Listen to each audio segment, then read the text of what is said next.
Pertempuran Puputan Margarana. Apa sih pertempuran Puputan Margarana itu? Yuk kita simak bersama-sama.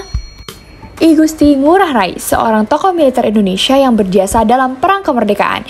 Ia merupakan pendiri dan panglima pertama Satuan Angkatan Bersenjata Republik Indonesia di Kepulauan Sunda Kecil, yang memimpin langsung perlawanan bersenjata anti Belanda di Bali.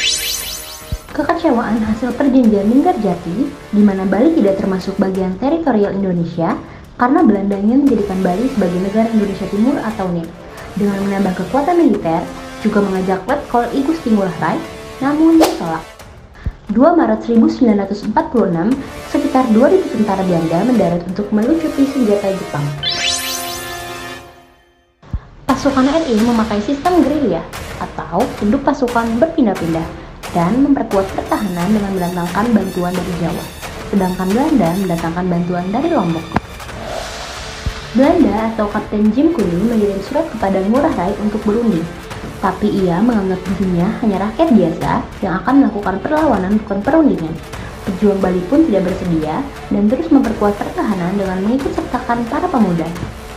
Ngurah Rai bersiasat memindahkan perhatian Belanda ke bagian timur Bali. 9 Juli 1946, pertempuran Tanah Arum Karangasem dimenangkan oleh Ngurah Rai, pasukan Ciung Wanara.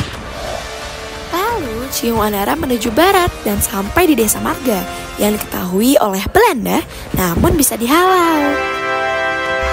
16 November 1946, I Gusti Ngurah Rai dan pasukan Ciung Wanara mempersiapkan strategi dan posisi di Margarana, Tabanan setelah mengetahui adanya rencana serangan Belanda.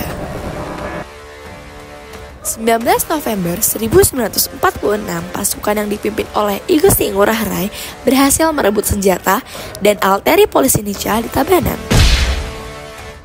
Hingga suatu hari, Nica atau Belanda melakukan serangan balik, mengepung serta membombardir Desa Marga.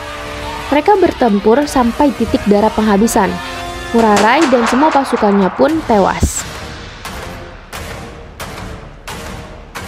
Perang hingga mati seperti ini di Bali dikenal sebagai Puputan. Hasilnya, pasukan Belanda berhasil memenangkan pertempuran dan menguasai wilayah Margarana. I Gusti Ngurah Rai gugur dalam pertempuran ini, tetapi perlawanan rakyat Bali tidak sepenuhnya padam. Pertempuran Puputan Margarana menjadi simbol heroisme dan semangat perjuangan rakyat Bali. Peristiwa ini juga semakin memicu semangat perlawanan wilayah lain di Indonesia. Hingga saat ini, I Gusti Ngurah Rai diakui sebagai pahlawan nasional Indonesia dan namanya diabadikan sebagai nama bandara internasional di Bali.